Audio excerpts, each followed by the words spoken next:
la suivante.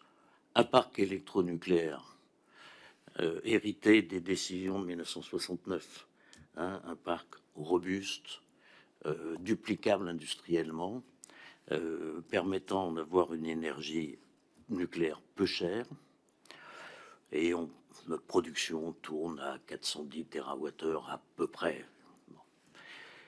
Soutenu en cela par de l'hydroélectricité sérieuse et puissante, aux alentours de 60 ou 70 terawatts, le solde, 50 à 60 étant de gaz et la fin du charbon, un peu de biomasse, mais enfin, c'était pas très significatif. La réputation d'EDF est absolument mondiale, ce qui permet d'ailleurs d'avoir des contrats d'exportation comme l'Afrique du Sud et la Chine à l'époque. Pour autant, le dispositif français avait prévu la construction de 2 centrales, les 2 premières EPR en France, celle de Flamanville qui a été proposée par EDF dès 2004, qui a fait l'objet d'un cadre législatif en 2005, et dont les travaux ont démarré en plein Grenelle de l'environnement, pour une mise en service vers 2012 et pour un prix connu, annoncé à l'époque, de 3,5 milliards, un peu moins de 4 milliards d'euros. Pour autant, pendant le Grenelle, je le dis parce que j'ai écouté avec beaucoup d'intérêt l'intervention de Jean-Marc Jancovici qui parlait de durée longue et de consensus du pays. Je crois que c'est extrêmement important. Je voudrais simplement dire que le Grenelle de l'environnement réunissait 5 collèges, dont le collège des ONG, et il y avait un partenaire puissant qui était Greenpeace. Autant l'affaire de la montagne d'or en Guyane, extraction minière, était, son annulation était une condition de la participation au Grenelle de la part des ONG. Pas le nucléaire. Je ne dis pas qu'ils soutenaient le parc nucléaire, mais ils acceptaient que s'il y avait un débat franc de compensation, il y a à telle enseigne que le décret d'autorisation de Penly a été signé pendant le Grenelle. Je le dis parce que ce sont des sujets assez longs et il n'y avait pas de caricature de position. Voilà ce que je voulais dire, puisque j'entends beaucoup de choses, la responsabilité écologique, etc. En l'occurrence, quand on s'est mis à travailler au fond, alors il y avait des contreparties et qui étaient stimulantes. La première, c'était que on lance un énorme plan d'énergie renouvelable. On pourra voir le détail, qui était à l'époque puissant. Les moyens de l'ADEME ont été renforcés considérablement, un peu plus d'1 milliard d'euros supplémentaires. Le plan bâtiment, parce qu'en gros, il y a bâtiment et transport, hein, les deux grands sujets. Le plan bâtiment, on était très en retard, on nous comparait aux Allemands et aux Suisses à l'époque. Le plan bâtiment neuf, les nouvelles constructions ont fait l'objet de normes BBC, les écoquartiers, la RT 2012 devenue 2020. Enfin, bon, il y avait un plan bâtiment puissant. Il y avait le programme de rénovation thermique, notamment piloté par le monde HLM, qui a été assez puissant. Les diagnostics énergétiques, les prêts à taux zéro pour les particuliers, les éco-prêts à taux zéro, les artisans, il y avait le label éco-artisan, il y avait un travail de formation fait d'ailleurs par les organisations professionnelles. Donc il y avait un mouvement général, à mon avis, avec deux difficultés. Les contrats de performance énergétique sont complexes, sont indispensables parce qu'ils permettent de garantir et d'avoir un traitement global et d'utiliser l'économie pour financer l'investissement. Mais à l'époque, nous n'avions pas, on l'a pas vu, on l'avait pas fait pour les bâtiments publics. Je crois que c'est en train d'être remédié à l'Assemblée nationale, d'ailleurs actuellement, parce qu'on parle d'1 milliard de mètres carrés quand même. Bon. Et sur les transports, il y a eu un plan assez puissant. Souvenez-vous, le plan site propre. Hein, le Grenelle avait prévu de financer, je ne sais plus si c'est 20 ou 30% des investissements des collectivités. L'idée, c'était qu'on on soit à moins de 7 minutes d'un arrêt de site propre, tramway ou à haute efficacité, je ne sais plus comment s'appelaient les autres. Le lancement du canal Seine-Nord. Je rappelle que l'objectif, c'est 500 000 camions sur le canal plutôt que sur les autoroutes. Le bonus-malus écologique sur les voitures, qui a eu un effet considérable sur les grammes de CO2 des voitures neuves. Le financement, le lancement de 3 lignes TGV, qui, au-delà de leur qualité particulière, avait surtout vocation à libérer des sillons pour le fret. On avait, et on a toujours une vraie difficulté sur le fret ferroviaire. Le travail de reconfiguration de la gouvernance des ports, qui devait avoir pour conséquence qu'il y ait un hinterland ferroviaire, parce que 88%, je crois, du tonnage de nos ports sort par camion et pas de manière ferroviaire. Qu'est-ce qu'on avait encore les autoroutes maritimes, les autoroutes ferroviaires, consiste à mettre un camion sur le train. La première ligne avait été inaugurée, c'était Perpignan-Luxembourg ou à côté de Luxembourg. Bref, un dispositif relativement puissant pour qui accompagnait ce mouvement-là. J'ajoute que pour autant, nous avions prévu une inscription sur les recherches sur les hydroliennes et sur les SMR, parce que c'était le début voilà, c'était un sujet qui commençait à monter. De mémoire, je crois que c'était 600 millions dans le grand emprunt pour les SMR, et il y avait également le projet Astrid pour 500 ou 600 millions, qu'on soutenait de la même manière, comme le site d'enrichissement d'uranium de BESS 2. Donc, on avait un dispositif français qui était robuste et bien pour les consommateurs et la compétitivité française, le plus décarboné ou à peu près des pays industriels,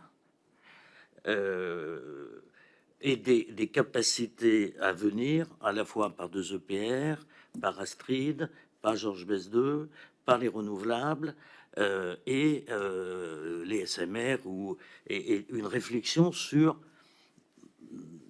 l'avenir n'est pas forcément que l'EPR. Enfin, voilà, nucléaire ne veut pas dire obligatoirement c'est l'EPR ou rien. Ça ne mettait pas en cause l'EPR parce qu'à l'époque, il n'y avait pas de raison de le mettre en cause. Il y avait des petites inquiétudes sur sa taille, de l'acceptabilité.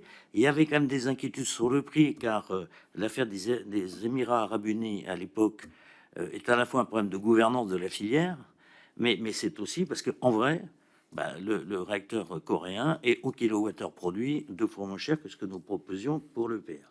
Donc il y a des inquiétudes, mais il n'y a pas de remise en cause du tout. On n'avait pas imaginé qu'il y ait ce que vous savez, ce que vous connaissez depuis, en termes de délai et en termes de coût. Alors, il y avait quand même des difficultés et des points de vigilance. Il y en avait en matière d'indépendance, de votre commission, 2, me semble-t-il. Il y avait l'alerte, déjà à l'époque, du gaz en provenance de Russie, qui, je le rappelle, transitait par l'Ukraine. Il y a eu des contentieux commerciaux, peu importe, mais enfin, en gros, en janvier 2009, si ma mémoire est bonne, quasi arrêt de l'utilisation de ce gazoduc. Ça a été une tension courte, mais c'était la 4e en 5 ans. D'où le soutien à ce qui est un 3e port méthanier français à Dunkerque. Donc, 2e sujet de dépendance ou d'indépendance qu'on anticipait sans y voir très clair, c'est le sujet des métaux stratégiques ou des métaux rares. Et nous avions donc à l'époque installé le comité pour les métaux stratégiques qui regroupait le ministère, le BRGM, les grands industriels, les grands opérateurs, pour essayer d'y voir, de faire une cartographie et une évaluation des besoins à terme. Et puis, on avait une troisième préoccupation. Enfin, en gros, physiquement, le dispositif était bon, mais on avait quelques soucis quand même. Premier souci, une pression des fournisseurs alternatifs à EDF. Il y en avait, et il y en a des grands d'ailleurs, sur, en gros, on va dire le monopole d'EDF, pour dire les choses simplifiées. On avait une deuxième difficulté qui était que nous avions des prix régulés qui n'avaient été acceptés que par mesure transitoire et provisoire et qui venaient à échéance en juillet 2010, si ma mémoire est bonne. Se rajouter à ça le fait qu'il y avait besoin de production de capacités supplémentaires, notamment pour les pointes, et il était normal de mettre à contribution les nouveaux entrants. Pour ça, il fallait qu'on ait un dispositif qui les y incite. Et puis, je rajoute à ça que la France était engagée depuis 15 ans ou 20 ans, avait soutenu la libération du marché de l'énergie, marché européen de l'énergie. Et nous avions, dans cette logique-là, une pression énorme qui s'était traduite par 2 instructions, une procédure d'infraction au titre de la directive de 2003, et plus grave, si j'ose dire, et cette procédure était soutenue, je vous rappelle, par le Conseil constitutionnel, qui, dans un arrêt de 2006, avait indiqué que nous n'étions pas conformes au droit européen. Mais plus embêtant, parce que ça, je me souviens très très bien de ce moment, de cet arbitrage, parce que c'était une vraie bataille, l'infraction pour aide d'État. Alors, on était quasi au bout du processus, et je rappelle que la qualification pour aide d'État, hein, c'est l'écart, c'est l'aide anormale vue par la règle, hein, moi je n'ai pas fixé la règle, et le remboursement par le bénéficiaire pour toute la durée de l'aide. Je ne voudrais pas vous dire de bêtises, parce que franchement, ça fait quelques années, mais je me souviens de cette conversation dans le bureau du président de la République où il y a eu des désaccords. Je me souviens très bien de Henri Guénaud disant mais c'est insupportable, faut sortir de ça. Enfin, oui, c'était pas parce que la déstabilisation. Donc évidemment, le ministère de l'économie était évidemment complètement vent debout. Enfin, on disait mais on peut pas faire prendre un tel risque à nos industries. Donc il faut qu'on trouve une solution. Donc en fait, il y avait des concurrents, un marché libre, la commission et l'instabilité de nos dispositifs qui étaient toujours provisoires. On n'avait que des dispositifs provisoires et pas clairs parce qu'en fonction de la situation, il n'y avait pas les mêmes tarifs et il n'y avait pas de visibilité à terme. Et donc pas de capacité d'investissement sur les capacités de production, notamment pour les pointes. Donc situation baroque.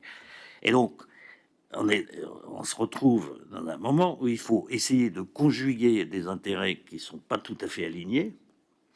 Hein, la volonté de continuer à protéger le consommateur français bénéficiant, on appelait ça la rente nucléaire à l'époque, et en même temps permettre à des nouveaux entrants et à des investissements marginaux complémentaires de capacité, eh ben, joindre les deux et éteindre par ailleurs les contentieux avec Direct Énergie qui venait de gagner contre EDF et la commission qui était devant la porte, si on nous prévoyait l'infraction pour 3 mois après. Bon.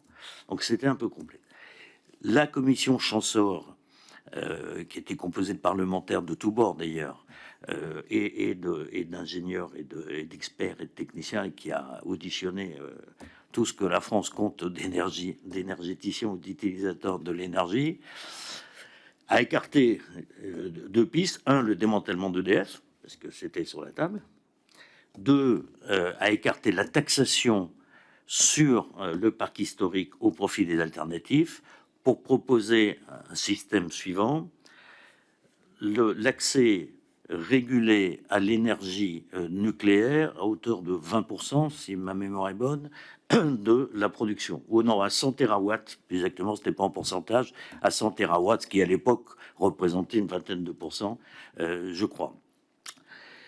À condition, alors, un tarif, donc un accès régulé, en échange de quoi ça nous permettait de maintenir l'avantage pour le consommateur sur les prix.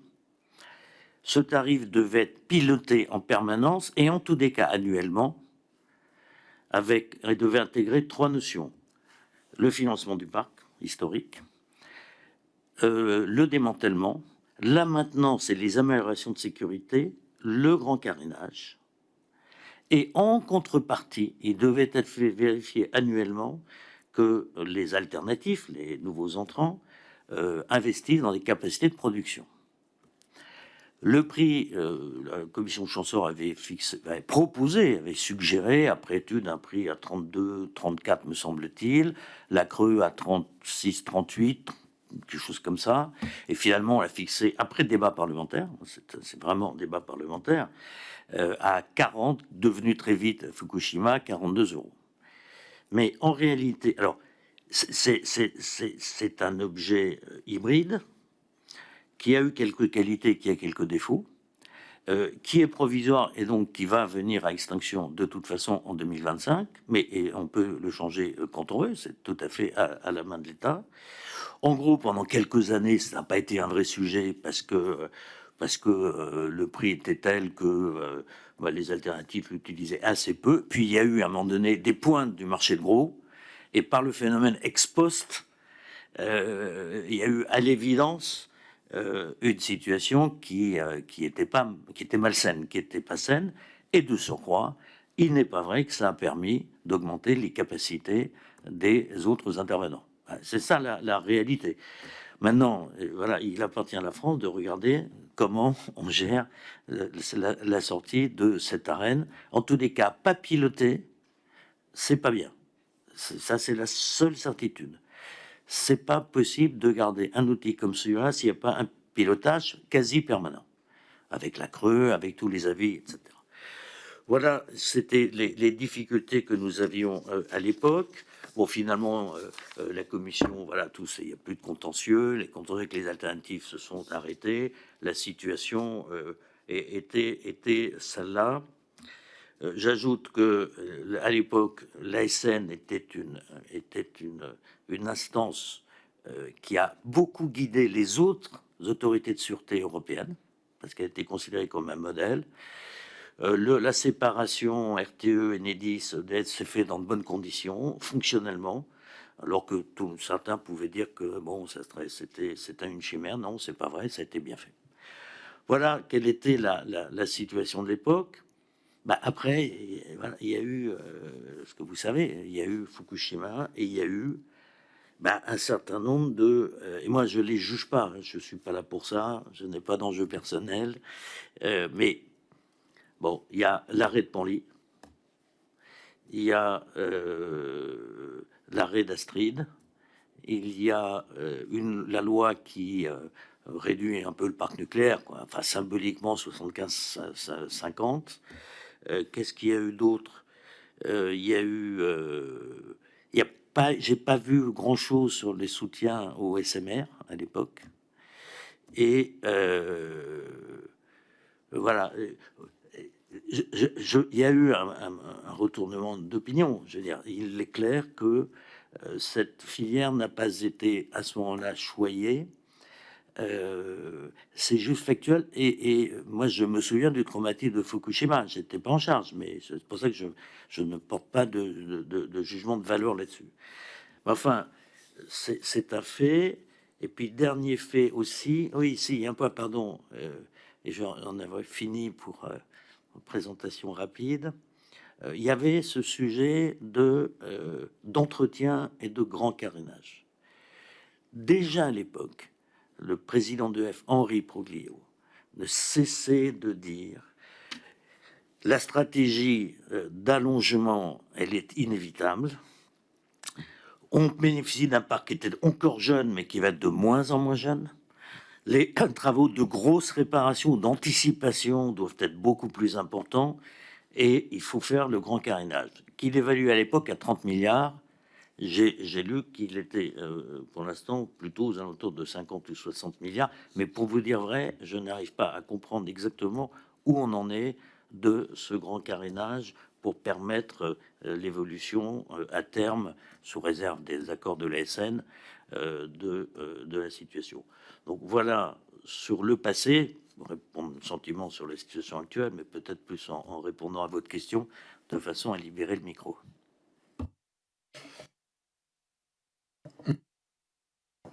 Merci beaucoup, Monsieur le Ministre. Une fois n'est pas coutume, donc je vais laisser la parole à Julie Layernos, qui doit nous quitter assez rapidement, et ensuite je passerai la parole au rapporteur. Merci, Monsieur le Président. Le rapporteur pouvait passer avant moi, mon train est dans plus d'1 heure, donc ça. Mais je vous remercie pour cette entorse au bon règlement. J'ai 3 volets de questions. Le premier concerne le paquet énergie-climat et la programmation énergétique 2009-2020 que vous aviez, on est revenu sur le Grenelle de l'environnement, que vous aviez poussé, y compris au niveau national comme au niveau européen, avec pour la première fois, j'ai envie de dire, des ambitions fortes, notamment en termes de sobriété. On en parle beaucoup aujourd'hui, mais vous étiez un des premiers à le poser directement en fonction de ministre, en termes de sobriété et d'efficacité qui étaient consolidés dans des plans, et vous aviez même parlé de décroissance de la consommation, ce qui, à l'époque, avait en fait un effet levier sur les mesures à attendre.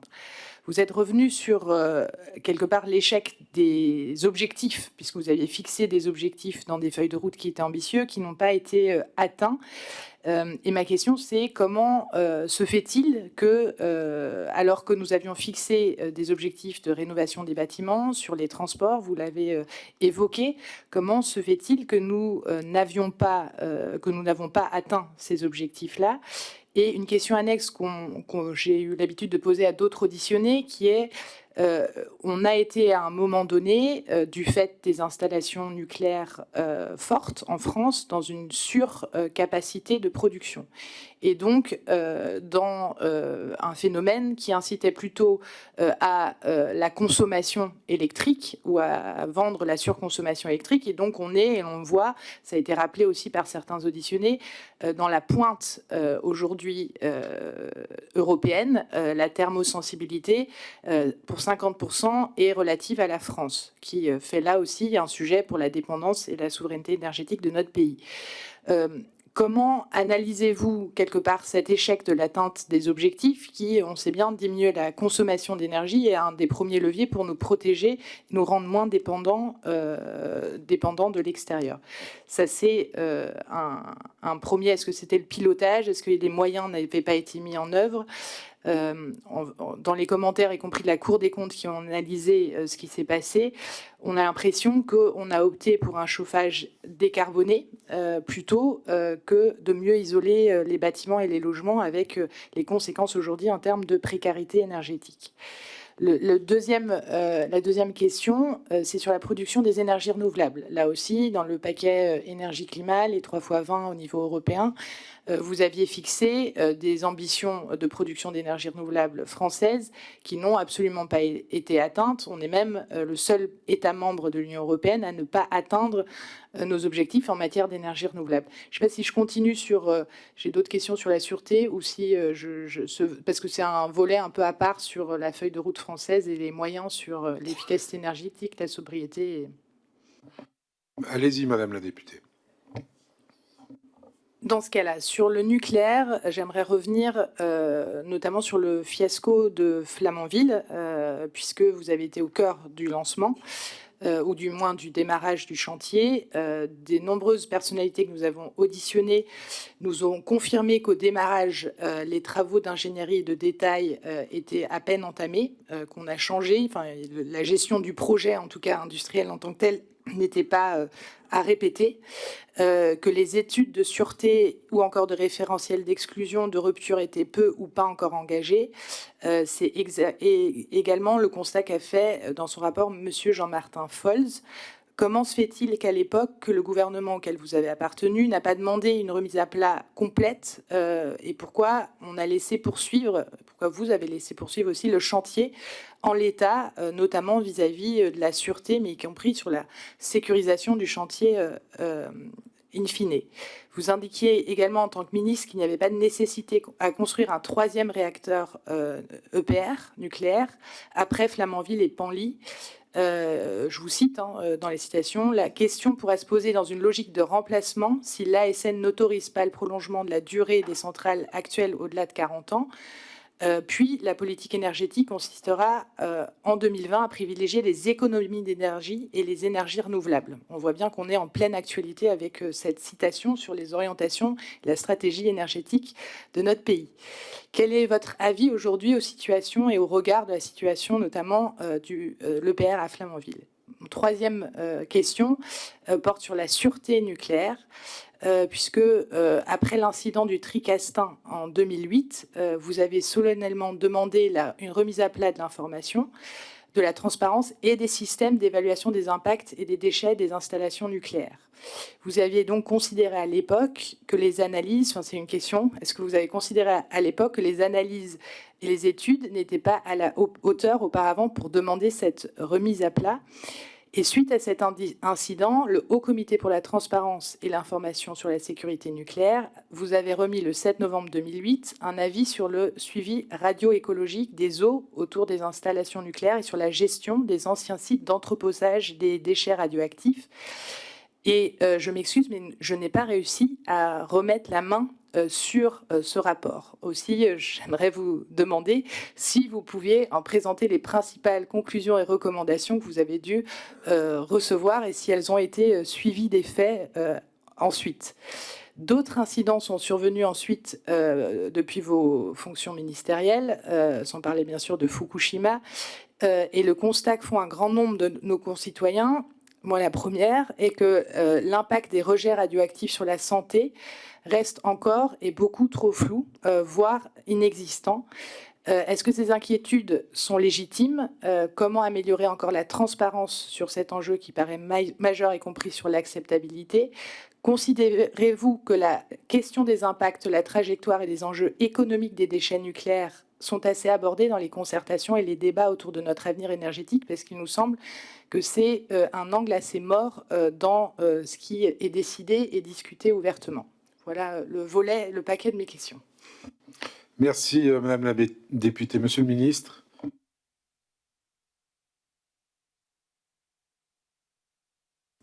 Pardon. Sur le premier groupe de questions, hein, paquet climat-énergie et ambition française. Bon.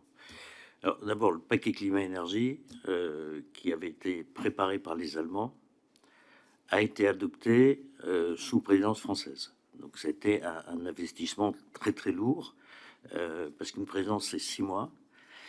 Il fallait aller convaincre les Polonais qui m'expliquaient qu'ils avaient 600 ans de charbon 4 fois moins cher sous les pieds. Enfin, je veux dire, bon. Donc, et c'est, je rappelle, le premier texte vraiment engageant international. Juste pour... bon, et on était... c'était un peu facile parce que bon, il y avait le Grenelle qui avait eu une autorité européenne. Enfin, je veux dire, c'était regardé. Il y avait ce paquet climat-énergie. Voilà, on était dans tout ça. Bon.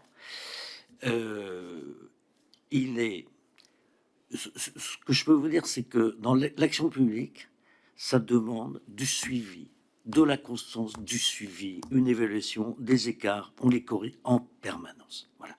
Il n'y a pas une décision qui a des effets comme ça automatiques sur 10 ans. Ça n'existe pas. Bon.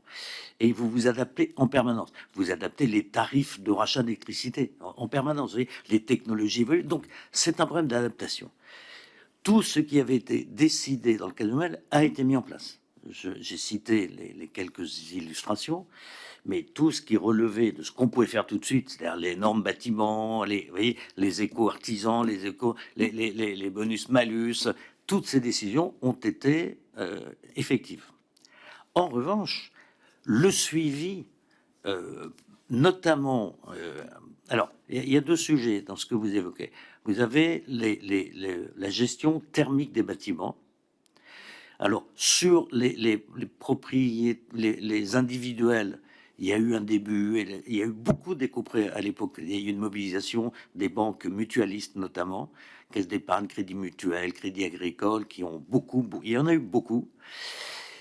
Le parc HLM, qui faisait et la rénovation urbaine, a fait la rénovation, n'a pas tout fait, c'est pas parfait, mais a fait la rénovation thermique. Mais je pense que pour l'avenir, on a un sujet qui est de passer de la rénovation thermique pure à la rénovation énergétique des bâtiments. Je pense que là, moi-même, j'ai répété pendant des années un certain nombre de vérités auxquelles je ne crois plus autant aujourd'hui. Mais c'est une autre question. Donc, il faut demander à ceux qui ont opéré après, je veux dire, voilà, ça c'était 2008-2010. J'ai pas l'habitude de voir ce que font mes successeurs. J'ai écouté dans des débats, parce que je me suis passionné par le travail de cette commission, d'ailleurs j'ai appris en plus vraiment des choses, l'idée qu'il y avait un espèce de lobby d'EDF pour le tout électrique parce qu'on était en surcapacité. Je ne sais pas qui l'a dit. Je veux dire, en matière d'énergie, moi je ne crois pas beaucoup au lobby. Je pense qu'il y a des intérêts parfois contradictoires, des gens qui s'expriment, puis à mon avis, il y a une décision collective. Voilà. Et elle s'impose à tout le monde. Je ne crois pas que EDF ait tout fait pour empêcher, par exemple, le programme d'énergie renouvelable. D'ailleurs, ils ont, eux, créé une filière qui s'appelle EDF Énergie Nouvelle, si ma mémoire est bonne. Je pense en revanche que la culture française de l'époque, où on avait un réseau piloté, stable, pas cher, décarboné, un moment où les énergies renouvelables étaient encore un peu chères, et pour certaines, franchement chères, avec des problèmes de pilotage, ben, ça mettait la France pas tout à fait dans les mêmes conditions que d'autres pays européens. Je crois que maintenant c'est en train de changer et de changer très très vite, et c'est tant mieux. Mais je pense que le retard est un retard culturel lié à notre modèle énergétique, à notre climat tempéré, hein, qui fait que l'hiver on a un peu moins de chauffage que d'autres pays et l'été un peu moins de climatisation que d'autres pays. Donc le fait d'être dans un climat tempéré vous pousse pas à l'héroïsme, si j'ose dire, de manière énergétique. Donc, je peux pas vous dire. Ce dont je suis certain, en revanche, c'est que nous partons dans une période où c'est l'électricité qui va devenir dominante. Ça, d'abord, c'est simple pour le CO2. Le prix des tonnes de CO2 vont continuer à augmenter.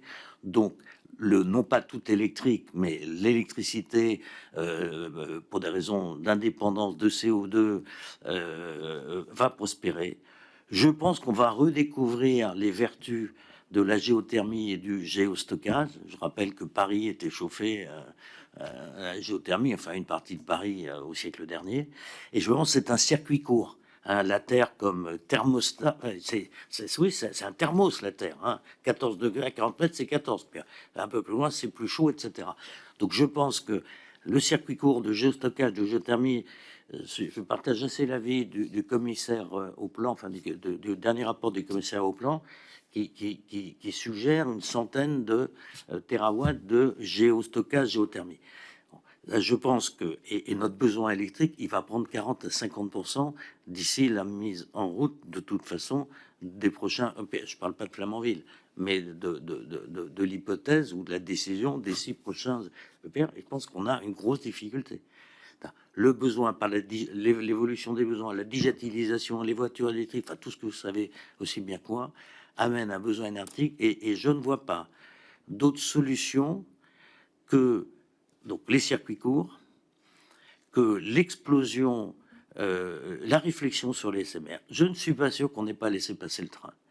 Je ne suis pas sûr que le projet EDF avec une boîte américaine, je ne sais plus laquelle, soit pas très en retard par rapport au tandem Rolls-Royce GE, qui ont déjà signé des contrats en Suède, au Japon, en Australie. Enfin bon, est-ce que il faut pas revenir à l'hypothèse 69, accepter une licence qui ne soit pas une production française?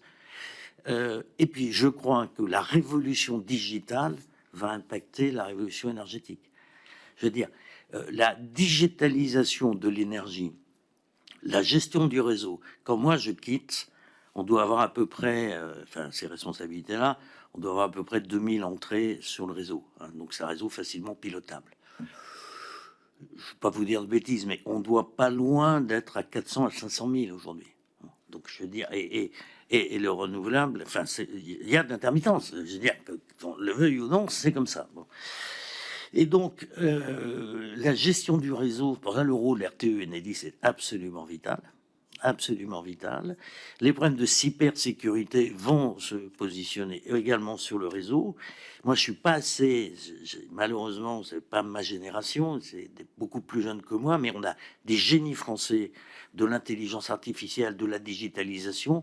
Et je crois qu'une des réponses, c'est le mix de la digitalisation, l'intelligence artificielle et l'énergie. Parce que le problème, c'est un problème de pointe. C'est pas un problème de base, enfin, les vrais incidents, les vraies difficultés, et ça, c'est du pilotage. Alors, RTE a lancé les réserves primaires, la réserve secondaire, les réserves de capacité, des procédures d'effacement. Il y a le pilotage à distance, il y a la conduite en continu. Je crois qu'on est au début, Dieu merci, d'une révolution qui va nous permettre de contrebalancer cette augmentation globale par une beaucoup plus grande performance énergétique. Vous m'aviez posé une question, oui, sur la sécurité au moment de Flamanville. Je vais vous dire les choses assez simplement. Quand l'EPR de Flamanville ne fait que démarrer, enfin, on donne l'autorisation du démarrage, après je pars, je ne m'excuse pas, mais je vous dis juste la vérité, mais je serais resté, je ne suis pas sûr que j'aurais eu la sagacité de commencer à mettre en cause ni le design qui avait été produit par Framatome et Siemens, ni la capacité d'EDF. Je pense qu'il aurait fallu qu'il y ait des premiers incidents. Je n'étais pas là, mais je parle presque pour mes successeurs. Faut voir l'image d'EDF. Enfin, c'est une très grande maison. Sa capacité à construire. EDF construisait, je rappelle, des réacteurs en 5 ans, qui sont toujours en fonctionnement. Donc, vous voyez, il y a un passé de EDF constructeur qui plaide largement pour... moi, je me pose beaucoup plus la question du design. Je me pose beaucoup plus la question de l'EPR. Le seul sujet qu'on n'aborde jamais, moi, je pense que voilà, il y a de l'atome parce que c'est décarboné, et puis de toute façon, on n'a pas le choix. Et puis, il y a des renouvelables et l'intelligence artificielle et l'efficacité énergétique. Mais enfin, mes enfants, c'est pas Flamanville le sujet, c'est la Finlande, c'est Taishan s'est arrêté, et si finalement l'histoire ne bégayait pas? Parce que je rappelle que de 1960 ou 55 à 69, on a essayé des EPR, enfin je dis des EPR, on a essayé des technologies proposées par Framatome, le CEA, etc. Et qui étaient pas mal d'ailleurs. Mais finalement, la décision politique, c'était non, c'est trop sophistiqué, c'est trop cher. Et donc on prend, on est en pleine époque gaulliste, ou gaulienne, avec la sortie de l'OTAN. Enfin, donc c'était... Bon, mais c'était... Ben, on a pris un truc robuste. Les Chinois viennent de décider qu'ils ne feront plus de PR. Bon, je suis pas en train de dire du mal. Je me dis juste qu'un peuple et qu'un pays a le droit de s'arrêter sur l'ensemble de sa stratégie, y compris en tenant compte. Parce qu'il y aurait eu un incident sur un constructeur, je veux bien, mais les Européens, ils n'ont pas été construits par EDF. Donc, je veux dire, non, et même si j'étais resté 3 ans de plus, je suis pas sûr que j'aurais spontanément mis en cause EDF. Vous voyez, voilà. Voilà ma réponse sur la sécurité. Est-ce que j'ai oublié un point? Alors, vous me rappelez ce souvenir, je me souviens très très bien. Alors, si, il y avait un truc qui m'avait beaucoup frappé à l'époque, c'est la difficulté de communication et d'information avec les hauts comités. Ma colère, elle était là-dessus. Elle était là-dessus. Et je peux pas, je me souviens pas exactement sur quoi, mais je me souviens qu'on avait amélioré les conditions d'alerte, de transparence, et avec les ONG d'ailleurs étaient assez présentes et à juste titre, et à juste raison, et avaient un pouvoir d'alerte extrêmement fort à l'époque. Elles étaient très très présentes dans le débat sur la transparence, très présentes, et c'était une bonne chose. Franchement, sur le rapport, je ne crois pas que je le retrouverai, mais si je le retrouve, bon, enfin, on va forcément le retrouver quelque part dans les archives de l'État français. Et vous pouvez demander à la ministre en charge, ou les deux, puisque c'est un peu confus, enfin, en tout cas, c'est partagé, pardon, de répondre à la question. Sincèrement, je vous dirais des bêtises. Et comme j'ai joué de pas dire de bêtises. Merci, monsieur le ministre. Je vais maintenant laisser la parole au rapporteur. Merci, monsieur le président. Merci, monsieur le ministre, monsieur Borloo, pour ces premiers éléments. Peut-être pour nous replonger dans le contexte de l'époque et éviter les anachronismes, vous pouvez nous dire dans quel état vous avez trouvé, y compris en matière de gouvernance, la politique énergétique française en arrivant aux responsabilités, et puis peut-être nous rappeler aussi vos attributions, parce que, sauf erreur, dans le gouvernement Fillon 1, le ministre d'État n'est en charge que de l'écologie et il devient en charge de l'énergie après les élections législatives. Il n'y a pas de ministre ou de secrétaire d'État en charge directement de l'énergie. Et quelques temps après, la direction générale de l'énergie, traditionnellement au sein de l'industrie à Bercy, devient une direction du ministère de l'Environnement. Donc peut-être d'abord en termes de gouvernance et puis aussi en termes d'ambiance dans les grands choix qui avaient été faits dans les dernières années, dans quel état vous trouvez les politiques publiques en la matière? Ça va vous surprendre, mais je n'ai pas ce souvenir. Enfin, si, la deuxième question, la première. J'ai pas souvenir qu'il y ait eu modification de l'architecture gouvernementale. Je me souviens qu'il y a eu un changement du titulaire. Alain Juppé a quitté ce ministère et je l'ai remplacé. Mais j'ai pas le souvenir qu'il y ait eu une extension. Plus tard, 2 ans après, non, il y a eu une modification, mais pour ajouter la mer et les océans et les négociations climat. Mais ce qui fait que c'est un titre qui en finit pas. Hein. Bon. Mais je n'ai pas ce souvenir, ne m'en veuillez pas. Mais pour répondre maintenant sur le fond de votre question, j'allais dire de à l'époque à aujourd'hui. Parce que moi, ma conviction, c'est vraiment, et je rejoins Jean Covici là-dessus, c'est si on va au fond des choses, vous verrez qu'il y aura un consensus. La preuve, le Grenelle, il n'y a pas eu de casus belli sur le nucléaire avec les ONG. Parce que on est allé sur un fond, on n'était pas parti pour faire un développement nucléaire débridé, pas du tout. D'ailleurs, on l'expliquait, hein, petit à petit sera remplacé par les renouvelables, etc. Et on faisait des gros efforts d'efficacité énergétique. Bon.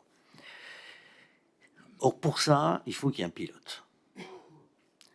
Moi, je voudrais surtout pas me fâcher avec qui que ce soit. Mais c'est très compliqué quand dans un pays, vous avez le ministère des Finances, l'économie, du budget, qui a un niveau de compétences internes incroyablement puissant et élevé, qui a quasiment une direction générale qui double chaque ministère, le logement, l'énergie, bon, qui en plus a dans son sein culturel l'agence des participations de l'État, qui a une stratégie, pardon de le dire, le mot n'est pas vulgaire, de banquier d'affaires, enfin, je veux dire de gestionnaire des actifs, de remonter des dividendes, par exemple, hein, ou de coûts, ou de boucliers tarifaires, etc. Je pense que il faut absolument, et pour répondre à votre question, oui, je pense qu'en 10 ou 15 ans, l'énergie est peu à peu passée sous l'influence de Bercy, au détriment, j'allais dire, des ingénieurs du corps des mines, des ponts, enfin, de la partie production française classique. Alors, est-ce que c'est l'effet d'avoir mis l'écologie énergie dans le même ministère? Écoutez, je n'en sais rien. Non, je pense que c'est vrai dans le logement, c'est vrai à peu près partout. Notre pays est aujourd'hui administré depuis ce magnifique bâtiment qui a un pied dans la Seine, je ne sais par quelle autorisation environnementale d'ailleurs. Bon, mais il y a une perte de puissance politique de ce ministère. Ça, c'est une absolue certitude que je n'ai pas ressentie à l'époque. Pour dire, parce qu'on a fait quand même. J'ai été entravé par personne. Le ministère de l'économie, on a eu des moments de, mais on n'a pas eu de tension. Mais à l'époque, il y avait un signal. J'étais sûrement pas le plus brillant de cette génération, mais j'étais ministre d'État. Voilà. C'était la volonté d'un président de la République dans le cadre d'une élection présidentielle. Bon. Donc ça donnait, pardon, un poids. J'ajoute que le Grenelle de l'environnement donnait un poids à la parole de ce ministère, au-delà de l'individu. Donnait un poids. Le paquet climat-énergie donnait un poids. Donc c'était un ministère puissant, passionné par ça. Je pense qu'on était d'ailleurs plus sur cette balle-là que sur la biodiversité, par exemple. Vous voyez, je pense qu'on a fait les aires marines protégées, on a fait des choses. On peut pas dire qu'on ait fait une grande révolution. Ouais, parce que voilà, vous êtes focus sur des trucs sujets. Cela nous paraissait tellement énorme, invraisemblable. Donc, ma conviction absolue, c'est qu'il y a besoin, y compris aujourd'hui, d'un débat en profondeur, et peut-être que le travail incroyable de cette commission peut y contribuer, sur une stratégie à 50 ans, par étape de 10 ans, puis de 5 ans, puis trimestrielle. Voilà.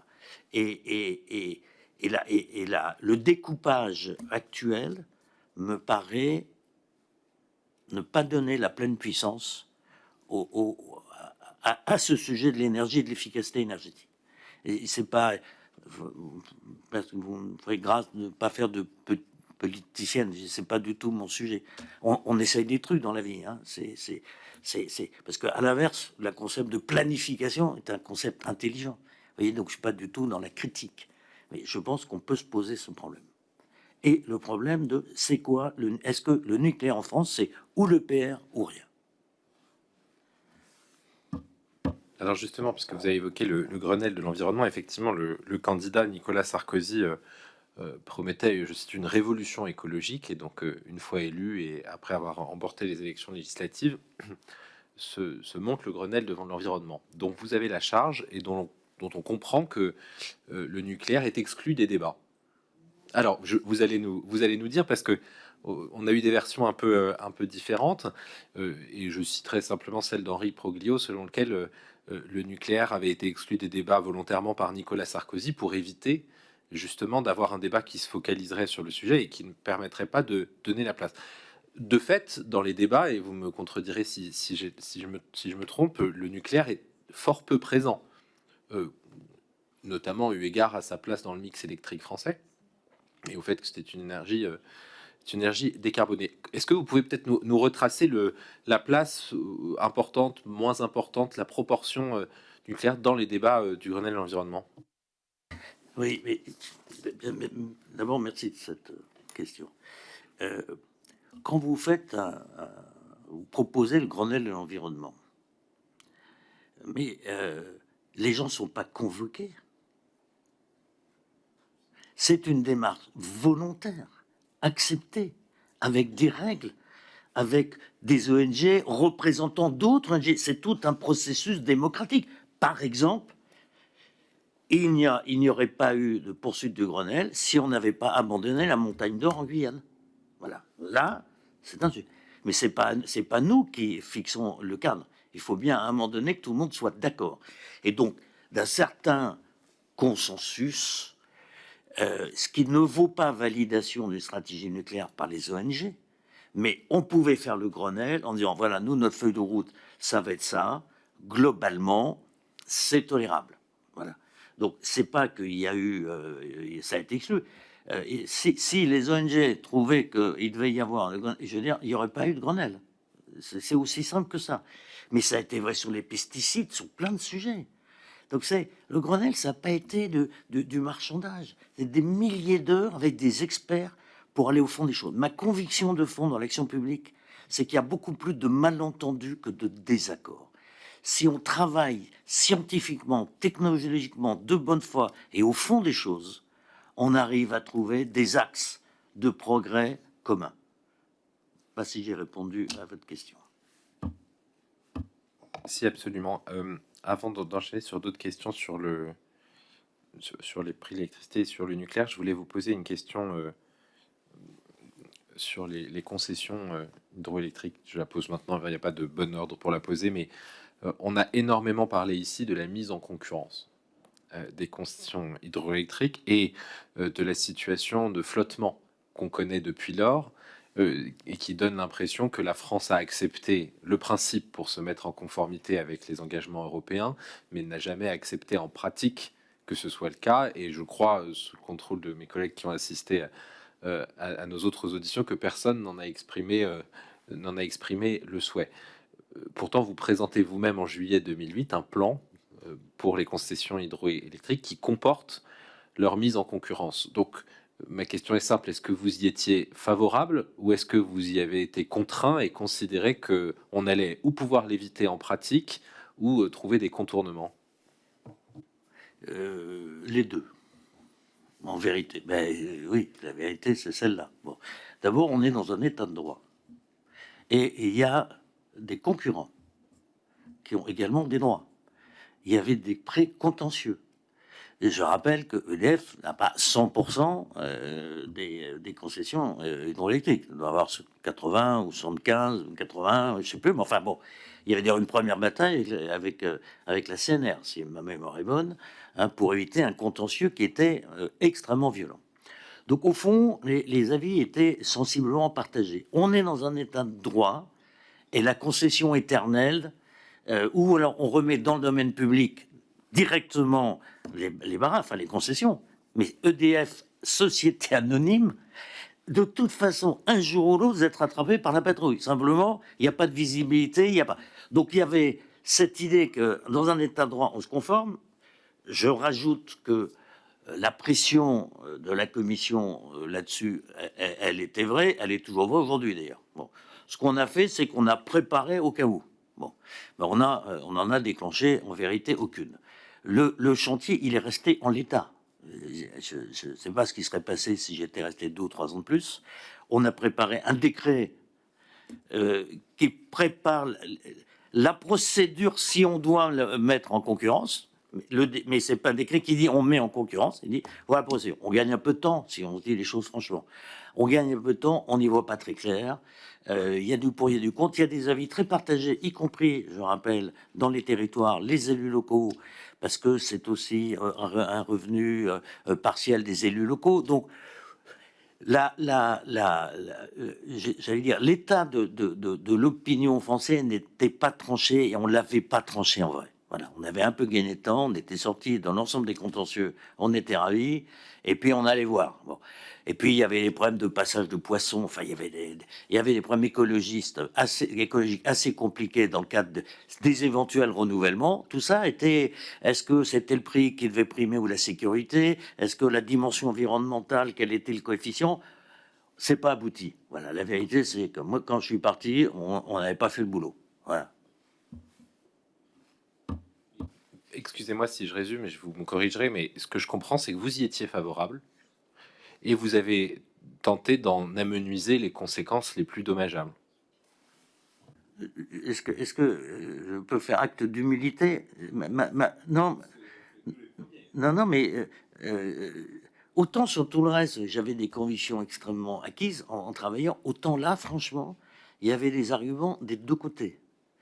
Mais on était plus préoccupé par l'idée que ce serait inéluctable parce que dans un état de droit, une SA ne peut pas avoir de concession perpétuelle. Bon. Et donc, si on doit le faire, voyons tous les problèmes environnementaux, les problèmes de sécurité. Voilà, on était plus préoccupé par ça. Il y avait un caractère un peu inéluctable, mais pas souhaitable. C'est pas très courageux, mais c'est la vérité.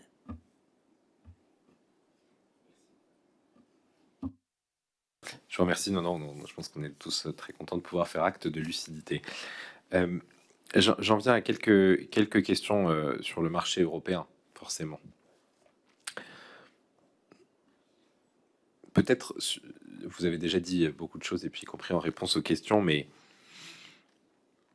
peut-être nous redire votre sentiment sur la question de la concurrence sur le marché européen de l'électricité de manière générale, si vous aviez, parce que les débats avaient été largement lancés, la mise en concurrence était effective, et donc peut-être votre conviction lorsque vous arrivez aux responsabilités, et puis quand même un mot sur le déroulement des travaux de la commission Champsaur et sur le choix qui est fait de l'AREN, effectivement, avec beaucoup d'humilité aujourd'hui, enfin, avec parfois peu d'humilité, d'ailleurs, on remet en cause les choix de l'époque et on a l'impression que c'était une évidence, mais nous aider à comprendre comment on peut se retrouver dans une situation où on fixe un tarif qui manifestement correspond au calcul des administrations, enfin de vos administrations, 42 euros. 42 euros, comprenant les Fukushima, enfin les impératifs post-Fukushima, et puis à votre époque 40 euros. mais qui ne convient pas du tout à EDF ou aux responsables de l'époque et actuels qui lui attribuent la quasi-totalité des difficultés financières de l'époque d'EDF, mais je pense que vous aurez quelque chose à dire là-dessus. Donc à la fois sur le montant et puis sur la question de l'option. Comment se fait-il qu'on ait prévu une option asymétrique? Est-ce que finalement on considérait que les prix ne pourraient jamais être tels que ce serait louable d'avoir une symétrie, ou est-ce qu'il y a une autre raison qui a présidé au fait que l'ARENH soit asymétrique, c'est-à-dire que EDF soit contrainte de proposer ce tarif, mais que les fournisseurs alternatifs ne soient pas eux contraints de l'acheter à ce tarif? Alors, je ne sais pas dans quel ordre, on peut commencer par ça. Je vous rappelle qu'on a des contentieux en France perdus, que le Conseil d'État nous donne tort, que le Conseil constitutionnel aussi, qu'on a 2 directives européennes et on a 2 procédures en infraction. Et on a les professionnels qui nous disent, de toute façon, votre truc, il est provisoire, votre tartame, il s'appelle d'ailleurs provisoire, le tarif jaune, le tarif bleu, enfin, je veux dire. Et il y a des grands énergéticiens qui veulent investir dans notre pays, ils disent, mais on peut pas parce que le système, il est bouclé. Bon. Avouez que la situation est... Bon. Alors, il y a plusieurs façons.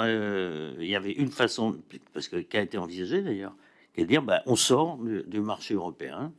Et puis voilà. Et puis il y aura pas de concurrence. Ben, c'est bien comme ça. C'est une option qui a été étudiée. Je peux vous le dire, sérieusement étudiée. Ce qu'a à peine étudié la commission Chancellor d'ailleurs. C'est presque, voilà, c'est évacué assez rapidement. Ils vont plus parler, eux, du démantèlement, hein, en disant, bon, voilà, pour qu'il y ait de la concurrence, il faut qu'il y ait des parties d'activité qui soient morcelées, et comme ça, on va introduire de la concurrence. Et puis, il y a ce que je vous disais, la taxation, hein, pour permettre aux alternatives d'investir dans... parce que l'objectif, c'était d'augmenter la capacité, je rappelle, hein, c'est quand même ça l'objectif principal, et maintenir l'avantage compétitif pour le consommateur français. Bon. Donc cette composition, je rappelle, des parlementaires de tous bords, des experts de tous bords, qui arrivent à l'unanimité à une proposition provisoire en disant attention, elle est transitoire, 2025, si ma mémoire est bonne, maximum, mais on la réévalue tous les ans. Parce que c'est extrêmement bien de dire la voiture, là, vous avez une voiture, vous la mettez, faites rouler, mais il n'y a personne au volant. Il va se passer quelque chose dans un virage. C'est à peu près clair. C'est un système de pilotage permanent. Le prix doit être fixé, je le rappelle, pour le financement du parc nucléaire français d'EDF, son amortissement, les grosses réparations, le démantèlement et le grand carénage. Bon. Et on devait vérifier à chaque fois, donc ça c'est, pardon, que je sache, toutes ces données bougent, hein. Ben non, le tarif, il bouge pas. Il bouge pas. Pourquoi il bouge pas, le tarif? Parce qu'en réalité, tout allait très bien. Je veux dire, il y avait 40, 50, 60 terawatts. Ça allait très, très bien à EDF. Il y avait plus de consensus, plus d'emmerdement, plus de restitution, enfin, plus de pagage chez l'infraction en aide d'État. Enfin, je veux dire, ça va. Donc, tout le monde était assez grand. Ça commence à plus aller du tout quand les prix de gros se mettent à exploser. Et que, effectivement, du coup, on ne suspend pas là. On modifie pas le tarif, on suspend. Parce que qu'est-ce qui nous empêche de suspendre l'ARENH à ce moment-là? Rien. Rien. On ne suspend pas, on subit une explosion du marché de gros qui rend du coup la bagnole pas pilotée. Voilà, c'est aussi ça. Moi, je ne suis pas sûr que c'était... Il y avait peut-être une meilleure décision, mais j'encourage un travail sérieux pour 2025. Ça doit commencer dès maintenant, hein. Parce que j'observe qu'on vient d'étendre l'ARENH à 120 terawatts à 46 €. Comme quoi, on pouvait tout bouger. Non, mais c'est une blague, cette histoire.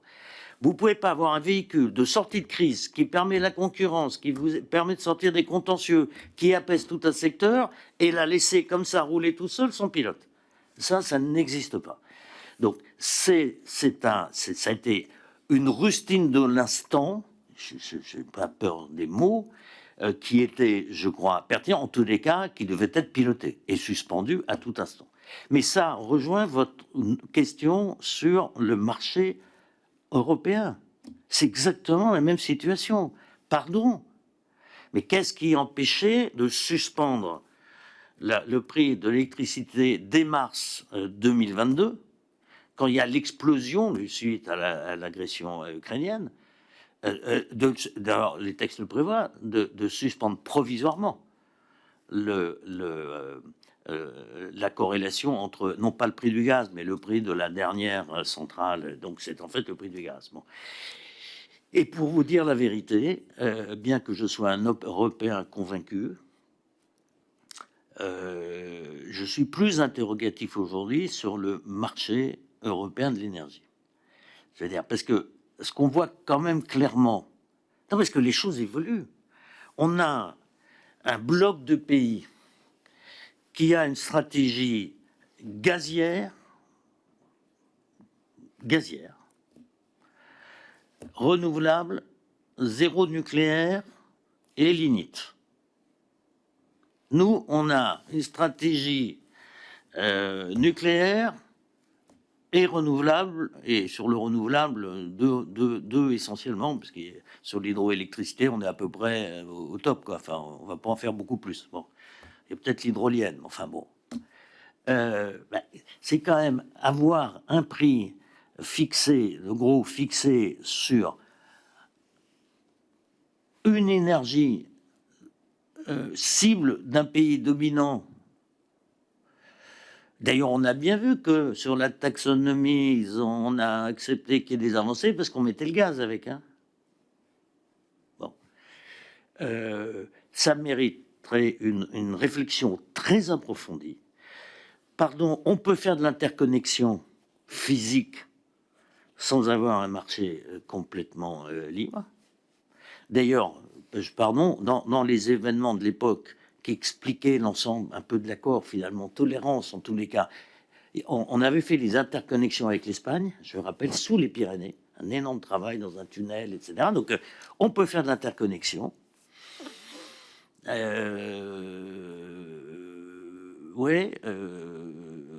Moi, je suis plus réservé aujourd'hui sur...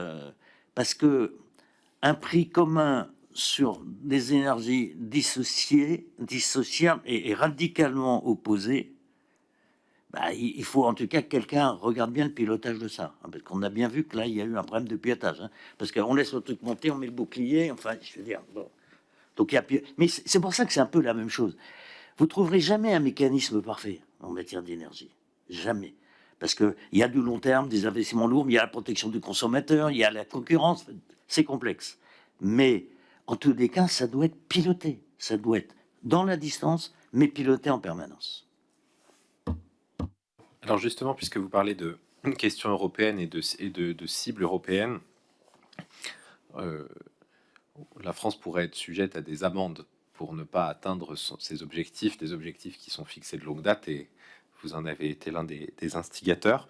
En 2008, vous disiez, je vous cite, « Je ne crois pas que ce soit le rôle de l'Europe d'orienter le bouquet énergétique de tel ou tel État membre, même si de plus en plus de pays s'accordent pour reconnaître que le nucléaire peut jouer un rôle. Pour autant, il n'y a pas qu'une seule réponse. » Comment est-ce que vous jugez aujourd'hui le fait qu'on ait au niveau européen des objectifs d'énergie renouvelable qui ne dépendent finalement pas du niveau de décarbonation ou en tout cas du niveau d'émissions de gaz à effet de serre du système énergétique national de chaque pays? Je pense que c'est une erreur. Mais vraiment. C'est pour ça que le principe même de marché régulé par la Commission, si j'ose dire, me paraît pas adapté. Oui, c'est vrai que on n'a pas respecté. Il y a un accord comme ça, un climat énergie, il faut mettre d'accord 27 pays. Hein, c'est pas votre position, point final. Donc ça avait été négocié par les Allemands et c'est nous qui l'avions défendu et fait voter. Mais je trouverais absolument normal et logique qu'il y ait une discussion avec la Commission sur cette affaire-là. Ça me paraît pas raisonnable. L'idée ça ne veut pas dire qu'on a raison de traîner. Hein. C'est pas ce que je veux dire. Mais à partir du moment où il y a des engagements assez clairs, assez fermes, assez puissants pour rattraper ce retard à l'allumage, parce que c'est pour moi un retard à l'allumage culturel. Je pense qu'il y a une discussion forcément possible avec la Commission.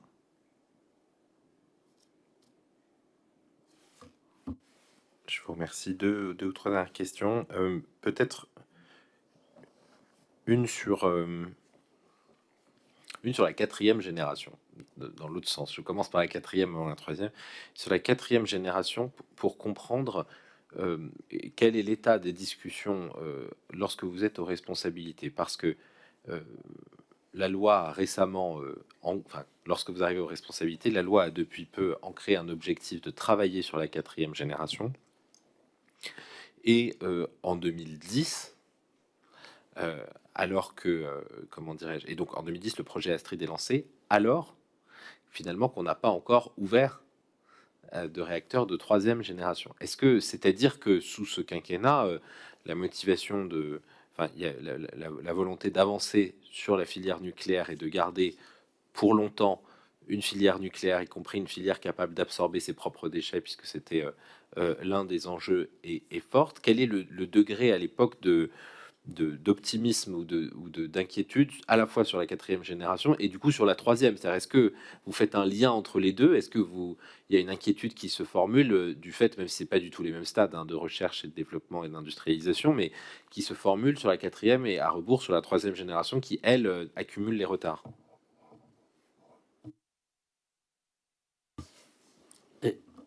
À l'époque, on était assez confiants. Enfin, franchement, notre pays avait des retards dans pas mal de domaines, peut-être, mais on n'avait pas ce sentiment dans celui-là. Et donc, le SMR, bon, ITER, par exemple, c'est en France, c'est à Cadarache.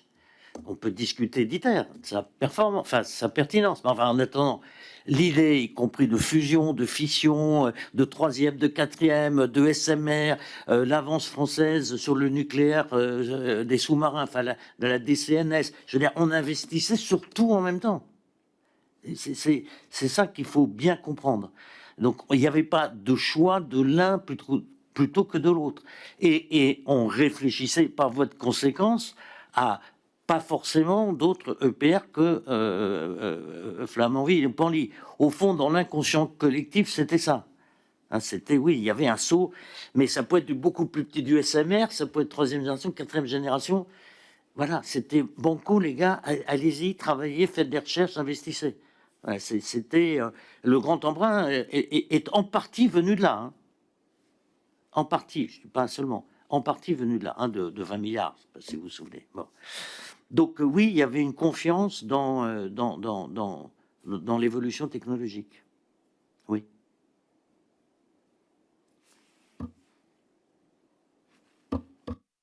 Merci. Et ma dernière question, elle porte parce que ça a été un acteur en creux de vos propos sur EDF.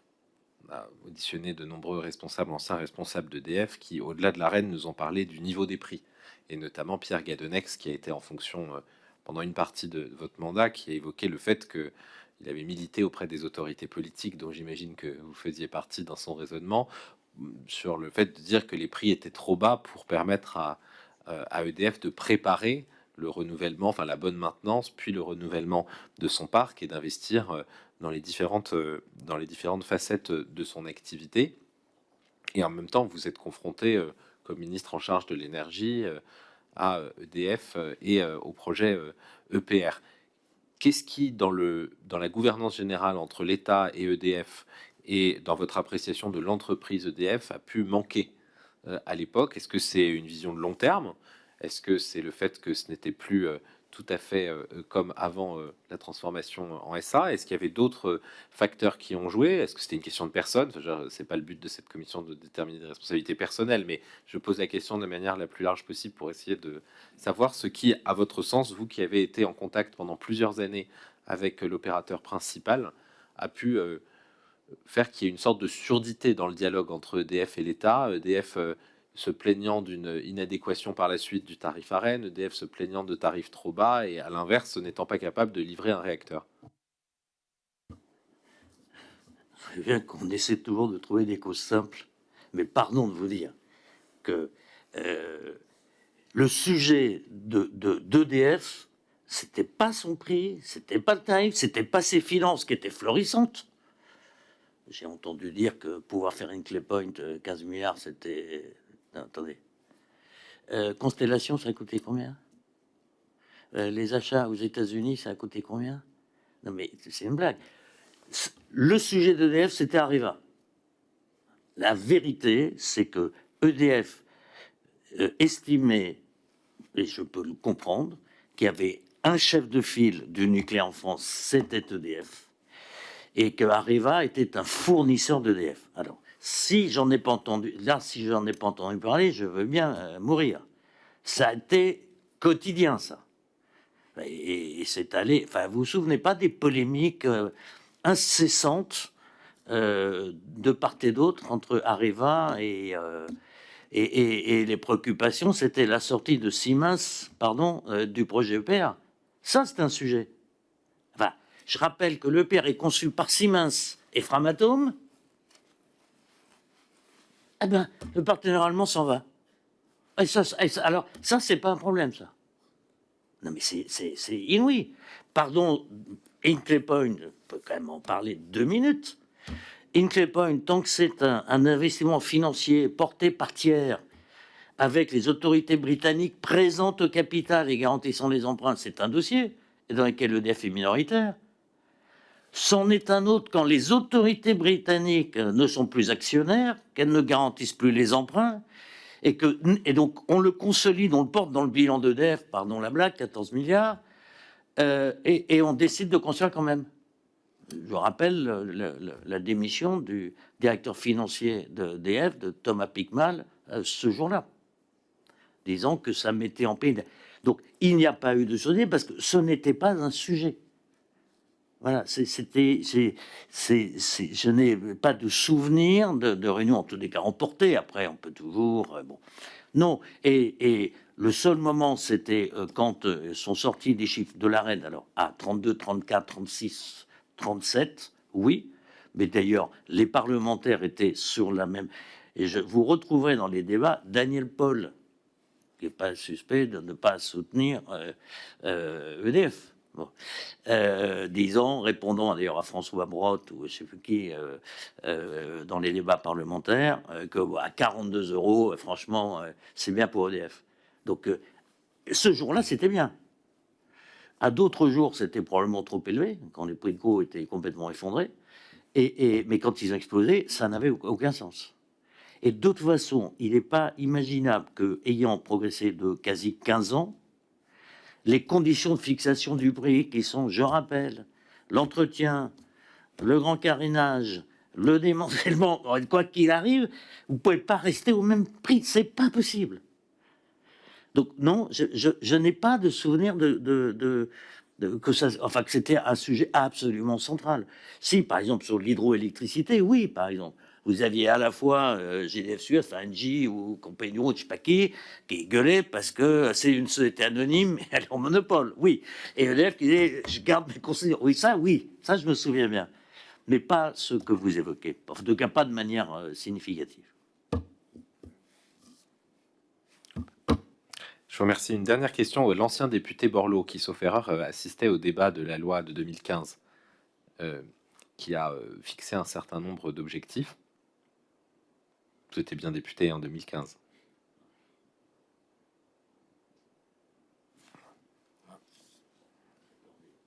Je crois que c'est... Mais...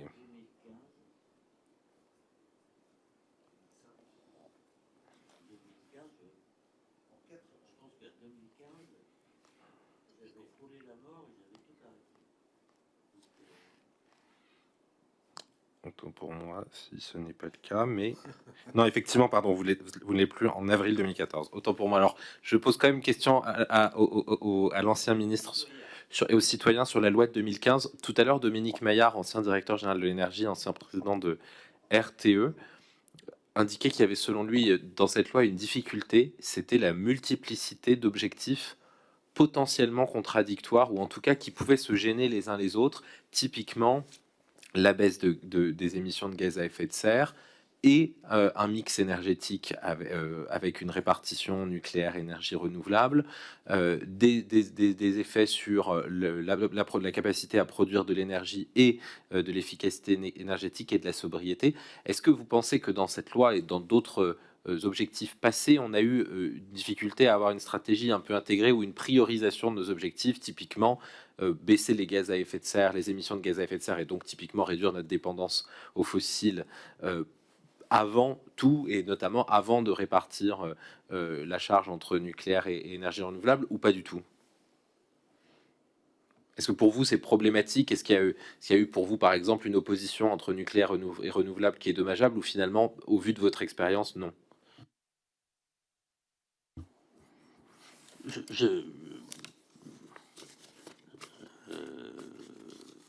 Je n'ai pas souvenir une fois de plus, je me reconstituais physiquement et je n'ai pas vraiment suivi, mais je peux répondre plus généralement.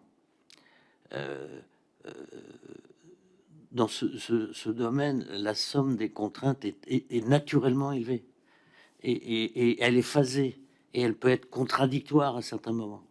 C'est une absolue évidence. Le développement des renouvelables, il est payé sur la facture du consommateur français, même celui qui n'a pas de renouvelable à côté de lui. Le CSPE, ça sert à ça. Et il y a probablement c'est une des raisons aussi du retard à l'allumage au départ du système français. Bon, ça me paraît évident. Maintenant, c'est ce que je voudrais juste évoquer un point, monsieur le rapporteur, monsieur le président, c'est la nouvelle cartographie du monde de l'énergie. Moi, il me semble qu'il y a devant nous deux révolutions. La première, je vous l'ai dit, mais qui est monstrueuse et qui peut être extraordinaire pour nous, c'est le retour à la Terre et la révolution digitale énergétique. Les progrès peuvent être mais considérables. Regardez le succès extraordinaire de cette fabuleuse initiative de RTE qui est EcoWatt. Mais c'est une application digitale pure et simple. Mais on peut faire 100 EcoWatt. Le pilotage à distance de l'énergie, le pilotage intelligent, le pilotage en continu. Enfin, on est encore dans un système assez préhistorique où, en gros, il y a de la production, il y a de la consommation un peu stable. Hein, on allume, c'est normal, ça vient. Mais entre les deux, et le deuxième, c'est ce qui se passe à notre sud. La nouvelle carte, pour moi, elle est sud.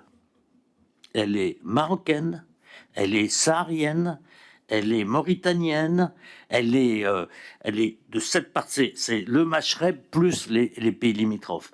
Ce qui est en train de se passer, mais c'est extravagant. Le Sahara occidental va devenir le hub énergétique mondial du renouvelable. L'hydrogène vert, il sera à Dakhla. On a les interconnexions. Je pense que ce qui entraîne d'ailleurs une réflexion plus globale de la France par rapport à la géopolitique. Il y a un sujet qui a une influence géopolitique, hein, sur le Sahara occidental notamment. Mais ne passons pas à côté de cette redistribution géographique des capacités. Voilà. Notre avenir est à notre sud. C'est ça ma conviction. Pardon de répondre à une question qu'on ne m'a pas posée. Merci, monsieur le ministre. Je vais passer la parole à notre collègue Maxime Lenné. Bonjour et merci Monsieur Borloo. Vous avez répondu déjà à un certain nombre de questions. Si je peux faire, j'en ai 4 assez précises, mais si je peux le faire en 2 fois, en 2 blocs. La première, alors vous avez déjà longuement évoqué Flamanville, mais pour être un peu précis par rapport à des auditions que nous avons déjà menées, notamment le PDG d'EDF Renouvelable et 4 représentants de fédérations syndicales hier, qui nous ont dit pas tout à fait la même chose.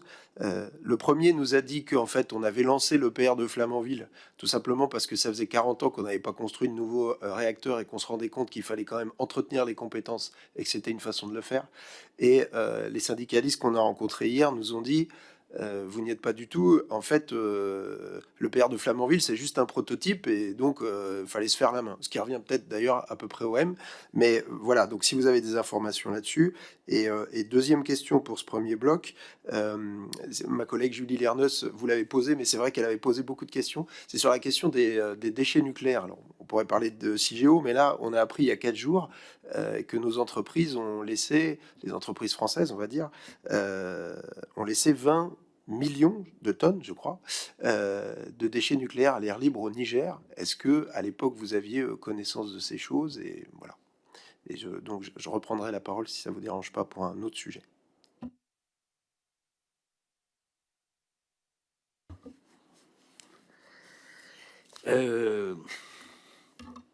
Alors, sur la deuxième, je n'ai jamais entendu parler, franchement.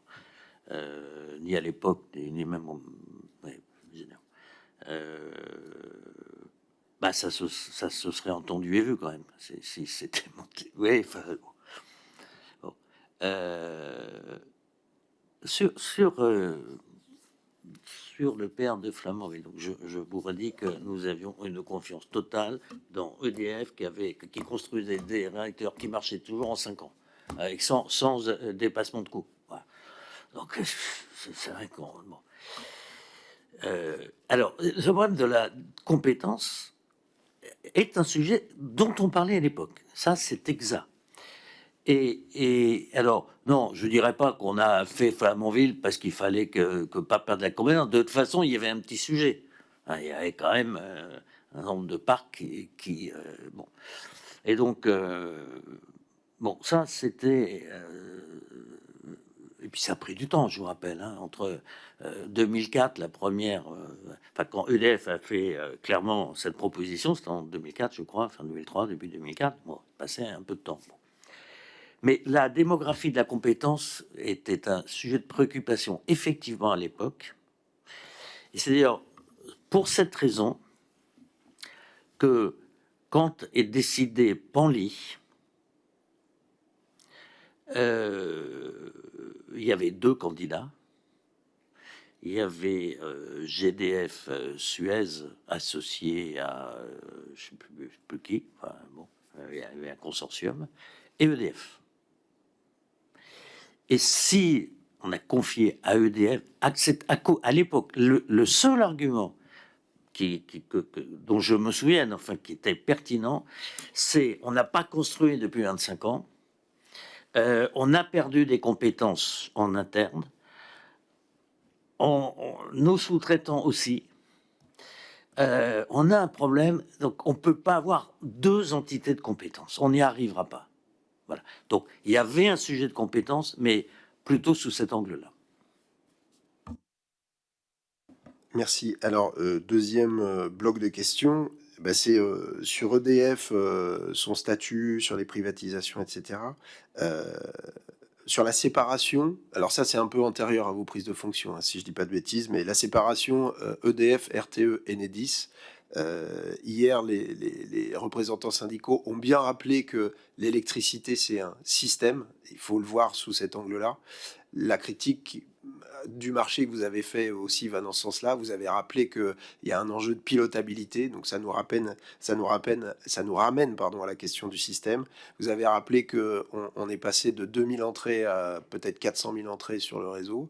Donc première question, est-ce qu'il n'y a pas un bilan négatif à faire quand même de cette séparation des activités et un enjeu à revenir à un EDF intégré avec la production, le transport, la distribution? Et deuxième question, pour le coup, ça se passe en 2004, où EDF et GDF perdent leur statut d'EPIC et deviennent des sociétés anonymes. Alors sur EDF, d'une certaine façon, la question précédente va vous permettre d'y répondre, mais sur GDF qu'on vient d'évoquer, quel bilan on peut faire aussi de cette privatisation? On a posé la question hier aux représentants syndicaux, dont un avait fait sa carrière précédemment chez GDF. Il était très critique de cette privatisation. Quel bilan vous pouvez en faire?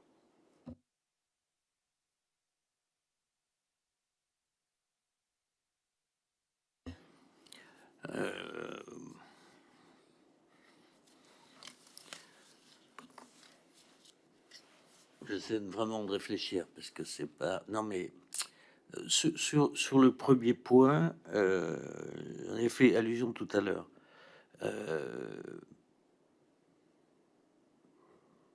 EDF reste l'opérateur le plus intégré d'Europe.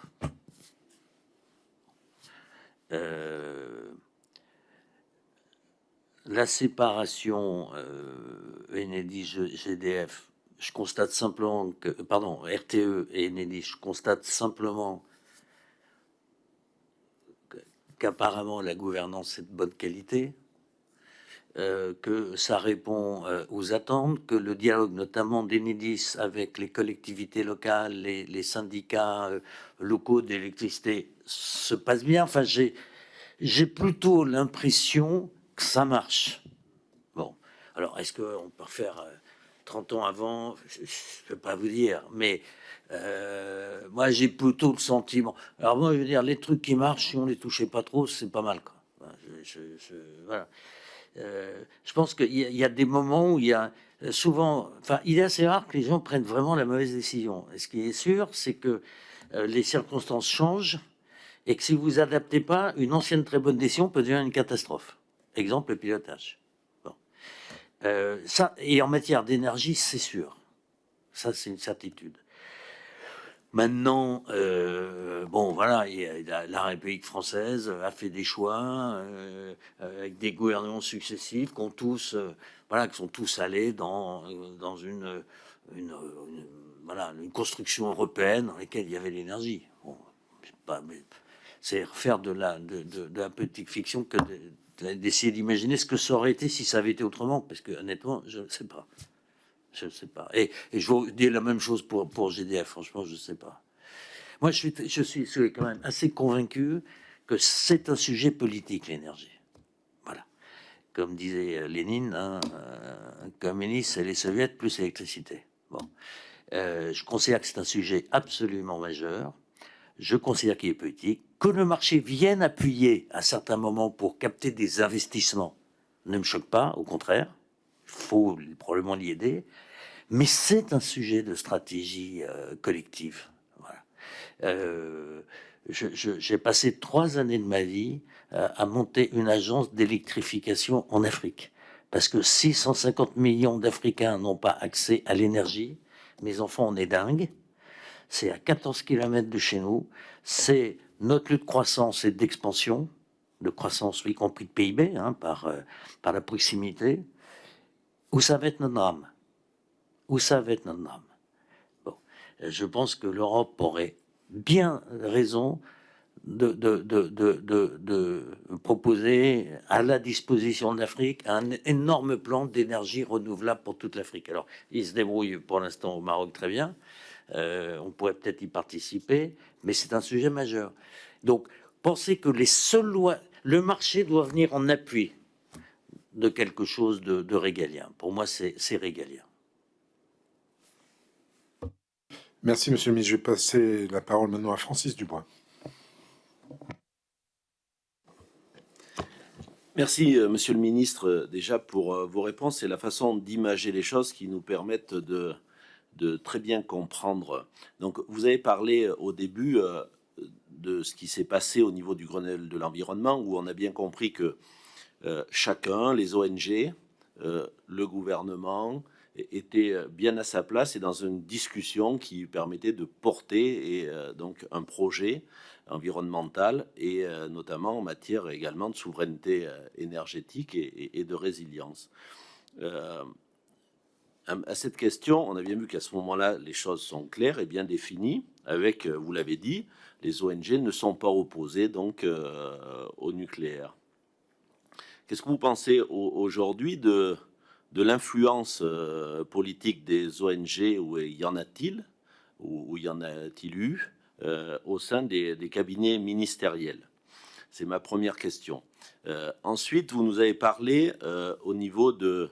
vous avez bien imagé sur un pilote dans une voiture. Il était important d'avoir un pilote au sein d'une voiture, et je suis tout à fait en accord avec vous. Et on l'a bien compris que si on veut retrouver notre souveraineté et notre résilience, on est sur des stratégies de temps long. quel que soit d'ailleurs le mix. Vous êtes revenu là-dessus et on a reçu donc le directeur de cabinet du Premier ministre, Édouard Philippe, qui nous dit, qui était directeur de cabinet de 2017 à 2020, Monsieur Ribado-Dumas, et qui nous dit qu'à un moment donné, ils font le choix de fermer un cycle donc nucléaire parce que ça coûtait trop cher. Est-ce que pour vous, ces choix-là, et dans des stratégies de temps long, ça nous amène à comment définir ce pilote? J'ai cru comprendre que vous souhaitez un ministère de l'énergie fort. Est-ce que ces choix, ils se doivent, si on veut garder notre souveraineté, ils se doivent d'être comptables ou plutôt être plus sur des choix industriels et quel qu'en soit le coût, si on veut revenir donc à un prix de l'énergie et une souveraineté donc énergétique. Ensuite, vous avez parlé également qu'il était important d'avoir un pilote aussi, que cette arène soit pilotée. On a, vous l'avez dit, dans cet accès régulé de l'énergie, il y avait un engagement de 100 terawatts sous condition d'un tarif donc piloté et réévalué. On sait que depuis 2014, le président Philippe de la Doucette nous a bien confirmé qu'il y avait un décret qui devait sortir en 2014 sur donc, la réévaluation de l'Arenh. Et dans ces moments-là, est-ce que vous pourriez nous répondre sur le phénomène que, à partir du moment où il y a une réévaluation, mais il y a 100 TWh en face, est-ce qu'il n'aurait pas été possible, et notamment avec tous les problèmes de maintenance et de corrosion sous contrainte, de baisser aussi ces 100 TWh qui correspondaient à ce moment-là à un pourcentage moindre par rapport à la production du nucléaire actuel? Et ma dernière question serait sur, vous avez dit à un moment sur le marché régulier européen, on aurait dû s'y suspendre dès mars 2022. Est-ce que vous pourriez nous expliquer comment on aurait pu suspendre dès mars 2022? Je vous remercie de vos réponses. Merci.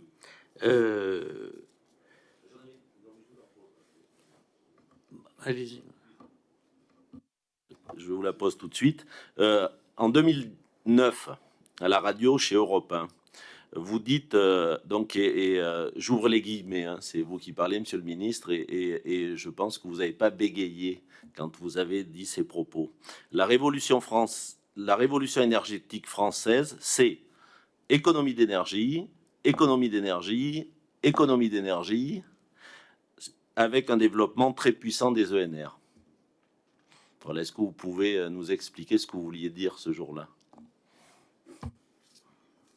Alors, dans l'ordre,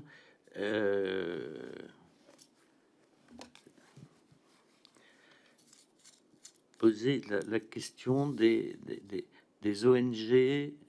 Oui, l'influence politique des ONG au sein des cabinets ministériels. Comparaison du domaine de l'environnement. Si vous voulez. Oui, non, d'abord, je voudrais revenir sur un point. Les ONG n'ont pas dit OK au nucléaire. Ne me faites pas dire ce que je n'ai pas dit. Ce que j'ai dit, c'est que le fait qu'on ait cette stratégie nucléaire arrêtée, qui s'arrête à 2 EPR, pas après, et le reste, n'était pas un casus belli suffisant pour qu'ils ne considèrent pas qu'on pouvait faire tout le Grenelle ensemble. Alors que sur l'extraction minière de la mine d'or en Guyane, c'était un casus belli, il n'y aurait pas eu de Grenelle.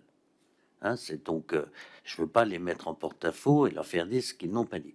Mais c'était une donnée de base qui a été tolérée, voilà, tout simplement. Bon.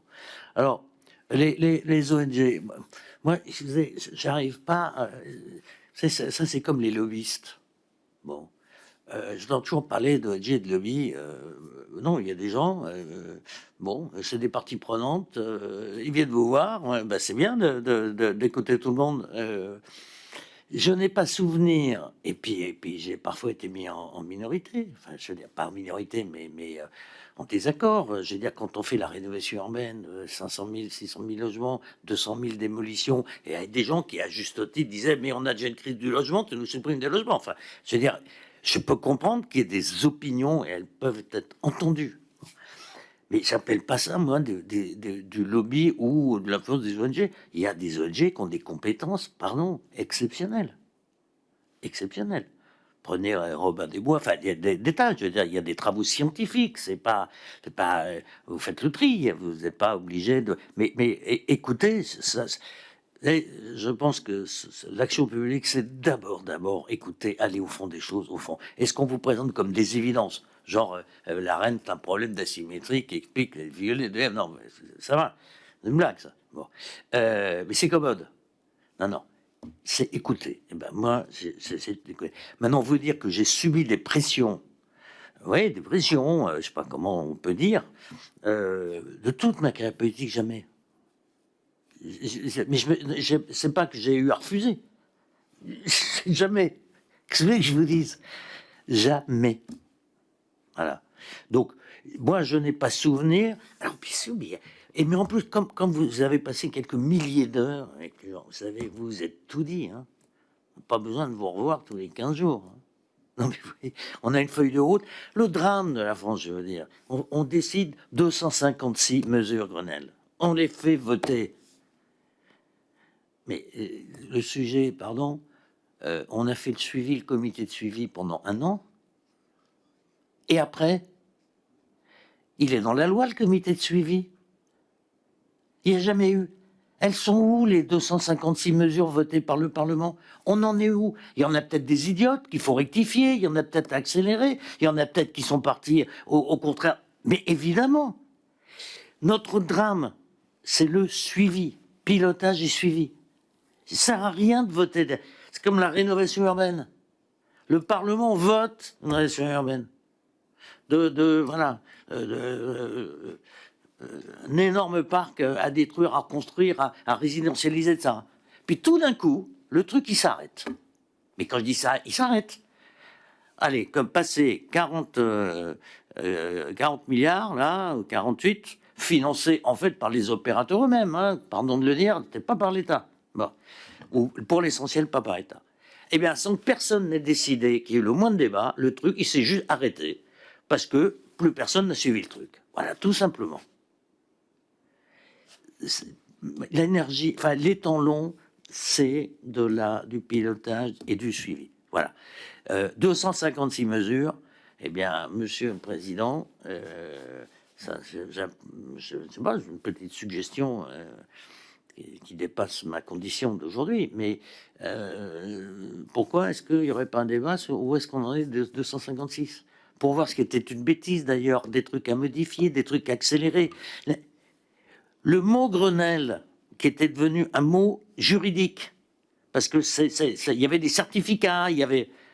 Vous savez qu'on a dépensé de l'argent pour le supprimer de la documentation française. Ça, c'est la réalité. Ça, c'est la réalité. Donc, nos sujets nécessitent un consensus et de la continuité. Voilà. Ça peut pas être, c'est pas possible. Alors, vous m'avez posé une autre question.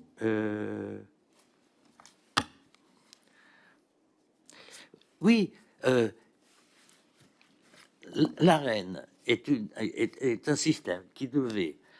On n'avait plus le droit des tarifs réglementés. On n'avait plus le droit au mois de juillet de la réversibilité. On avait des contentieux civils et commerciaux. On avait des contentieux européens et on nous disait les alternatives, ils peuvent pas investir parce que il n'y a pas de visibilité, parce que il y a un livre qui est au milieu. Voilà, c'est ça la situation.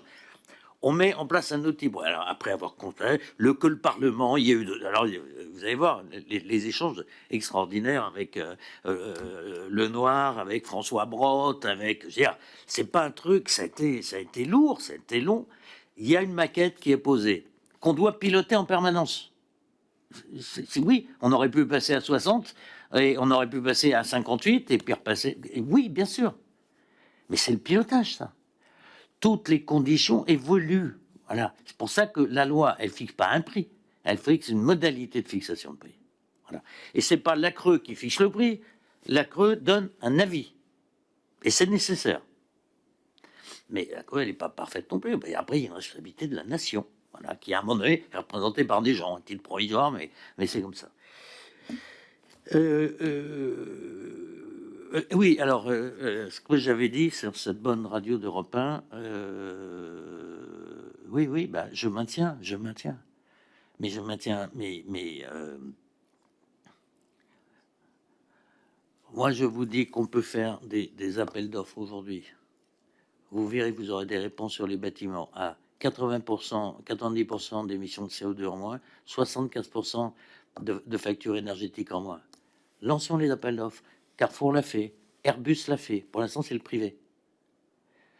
Mais on y arrive à des coûts qui sont très, très inférieurs au thermique pur. Je ne dis pas qu'il ne faut pas faire du thermique, hein, mais il y a une révolution. Oui, il faut qu'on effondre. Je veux dire, la consommation doit devenir intelligente par des outils d'intelligence artificielle, digitalisation. Voilà. Ça, ma conviction absolue. Et je vais vous dire, c'est notre seule solution, parce que le gap, avant que les 6 autres là démarrent, les enfants, on aura 40% de besoin en plus. Hein. Vous avez vu qu'aux États-Unis, enfin, pas aux États-Unis, en Floride ou Californie, je ne me souviens plus, vous ne pouvez pas recharger votre voiture électrique passer 18 heures. Hein. Bon. Oui. Mais la sobriété, c'est pas de baisser de 2 degrés. Hein. Enfin, c'est bien. Mais ça, c'est la vraie révolution. Elle est devant nous. On est au tout début, on est au premier semestre quasiment de cette nouvelle ère.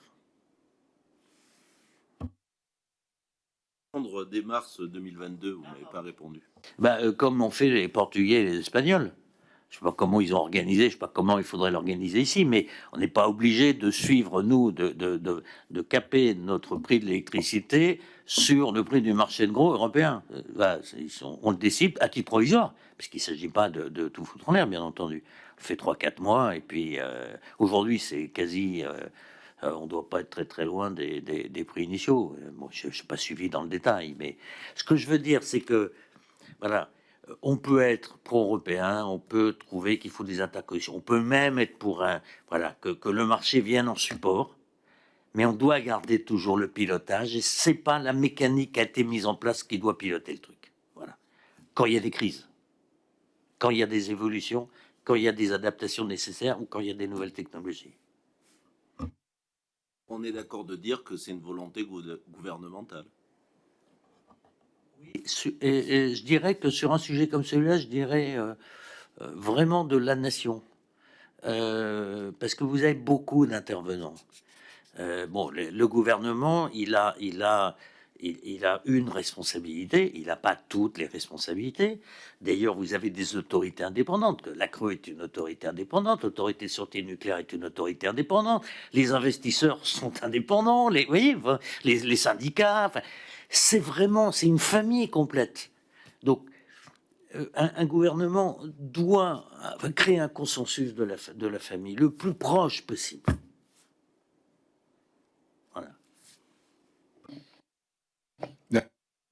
Merci, Monsieur le Ministre. Je crois qu'il me revient de conclure. D'abord, les échanges étaient passionnants. Merci d'être venu jusqu'à nous pour témoigner de votre expérience, qui est grande. Moi, en guise de conclusion, je voudrais, si vous pouviez, de manière synthétique, nous dire si cette période que vous avez traversée, de l'instant où vous étiez aux responsabilités jusqu'à maintenant, parce que vous êtes quand même un acteur éclairé du sujet, qu'est-ce qu'il a manqué pour qu'on... On a bien entendu le pilotage, la volonté politique, etc. Mais à votre sens, est-ce qu'il y a des regrets? Est-ce que vous avez des regrets, soit personnels, soit des regrets de choses qui n'ont pas été faites, sans forcément mettre en accusation des gens, sur notamment les compétences en matière de nucléaire, parce qu'on n'a pas tout abordé. Enfin, je sais que le thorium ne peut pas être un sujet, par exemple, pour la France, parce que c'est pas intéressant, mais on aurait pu évoquer ça. Est-ce qu'on n'a pas suffisamment investi dans la fusion, alors qu'on voit qu'aujourd'hui aux États-Unis, dernièrement, il y a quand même eu des résultats qui sont assez extraordinaires, et on a peut-être laissé partir nos compétences.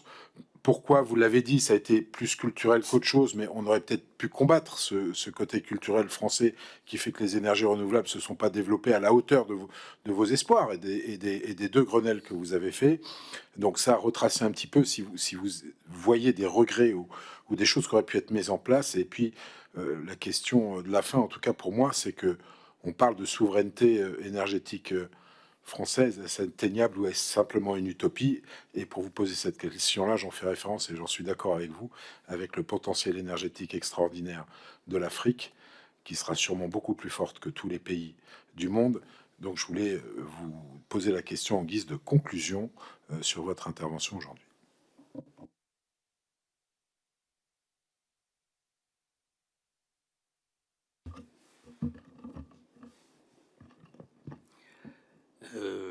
Mon sentiment de cette période, d'abord, c'est que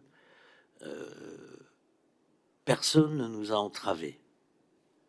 Je parle de l'équipe, hein, on était une équipe, personne. Les choix qui ont été faits, ils ont été pesés, on peut les discuter, mais c'est de notre faute si des choses n'ont pas fonctionné. Voilà, c'est ça ce que je tiens à dire. Je m'abriterai derrière personne. Bercy, à cette époque-là, ne nous posait aucune difficulté d'aucune sorte. On pouvait avoir des visions, mais c'était juste normal. Mais on pilotait, on était en charge. Voilà. Et on avait la confiance du Parlement. Mais quand je dis du Parlement, je ne dirais pas de la majorité présidentielle de l'époque. Les lois Grenelle ont été votées à la quasi-unanimité. Vous voyez, donc, comme la rénovation urbaine d'ailleurs. Donc, voilà, j'avais un sentiment qu'on pouvait vraiment faire des trucs. Bon. Et qu'on les a fait. Après, mon énorme regret, c'est de pas avoir, je sais pas, trouvé la façon pour m'assurer que les comités de suivi qui se réunissaient tous les mois ou tous les trimestres, je me souviens plus, parce que tout le temps, c'était tout le temps, ça durait 4 heures, se soit arrêté. Alors, je pense qu'on les avait prévus dans la loi. Il y avait non seulement un comité de suivi, il y avait même des copiles. Et puis il y avait des plans bâtiment, Philippe Pelletier, plan transport, plan machin, qui ont continué à perdurer, mais dans l'indifférence générale. Bon. Ouais, de pas avoir été foutu, de trouver une martingale qui obligeait à ce qu'on suive, en modifiant, qu'on suive ce qui avait été décidé par la nation tout entière. Voilà. Ça, j'ai pas trouvé cette martingale-là. C'est mon plus grand regret, au fond. Alors après, je pensais qu'on a... Après c'est des choix, c'est des choix assez contradictoires parfois, mais non, j'ai pas d'énormes. Prenez le suivi, pardon d'être obsédé par ça, mais je pense que c'est la clé de l'action publique. Vous prenez des énergies renouvelables. Je vous ai dit ce que je croyais. J'avais entendu dans des débats ici que c'était le lobby d'EDF, tout ça, c'est des blagues, évidemment que non. C'est un problème qui est là. Mais en même temps, toujours pareil, il n'y a pas de pilote. Quand vous suspendez les tarifs de rachat, après, quand vous les remettez en cause, il y a bien eu, pas si longtemps que ça, des tarifs de rachat garantis par l'État français qui sont remis en cause, en cours de contrat. Et je comprends très bien pourquoi c'est fait. Et en plus, je peux trouver ça pertinent.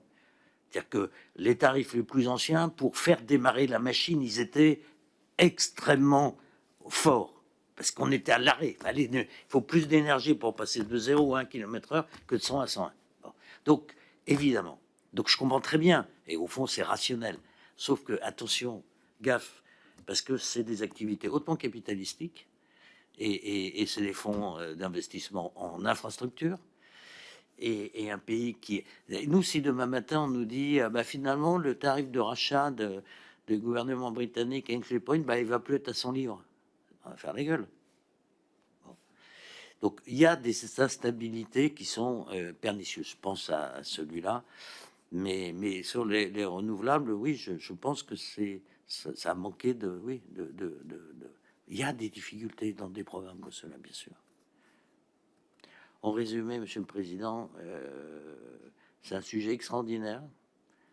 J'embrasse votre commission qui va probablement, au-delà de l'intitulé même, me semble-t-il, permettez-moi de citoyen de vous le dire. Moi, je suis impressionné par ce que j'ai entendu, pas de moi, hein, des autres. Attention aux facilités. Attention. La bonne explication est rarement celle qui est la plus facile à expliquer. Hein. C'est un travail d'humilité. Je pense qu'il est sage de tenter de décortiquer, de comprendre pour améliorer, plutôt que jeter l'opop sur tel ou tel qui, dans le contexte de l'instant de l'époque, je sais pas ce que j'aurais fait moi le lendemain de Fukushima, hein, en France. Vous voyez, il y a une société qui bouge. Voilà. Je vous remercie en tous les cas de m'avoir écouté. Merci beaucoup, Monsieur le Ministre. Cet après-midi, enfin cette après-midi, cette fin d'après-midi était passionnante.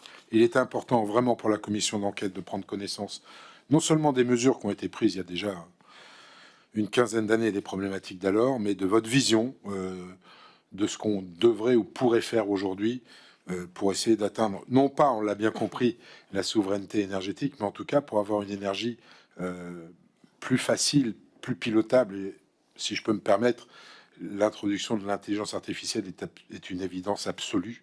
C'est le pilotage effectivement de l'énergie qui nous permettra demain d'y arriver. Et merci pour votre venue. Et je rappelle aux membres de la commission simplement que la commission d'enquête se réunira la semaine prochaine. Merci à tous et à toutes et à la semaine prochaine.